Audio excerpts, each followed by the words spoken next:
The problem is not the people. The problem is this behemoth of soulless corporate power married to governmental authority in a way that is an oppressive and suppressive element. Young people are looking at what young people in other advanced democracies having and asking, well, why don't we?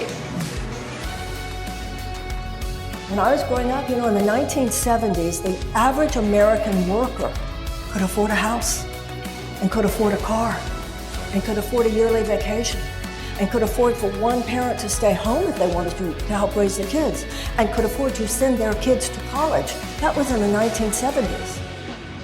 Thomas Jefferson said the only safe repository for power is the hands of the people, and we have allowed ourselves to give it up. Young people in America have no memory of such a time. And I realized that this is not an accident that this happened. This was strategized. This has to do with a $50 trillion massive transfer of wealth into the hands of 1% of our people. We're used to the talking heads to tell us we're gonna lower your taxes and we're gonna put a chicken in every pot. And Marianne Williamson really opens up that conversation a lot broader and asks us to ask ourselves who we are as Americans and what do we believe in and how do we show that and demonstrate that in meaningful ways that are sustainable. Say it's to the corporate and the wealthy. How do I guarantee that, and how do you explain that to me? I can't guarantee you need enough people who will elect not only me, but also elect. You have to work on your primary levels as well. You need to elect the senators and the congresspeople. The French say if you don't do politics, politics will do you.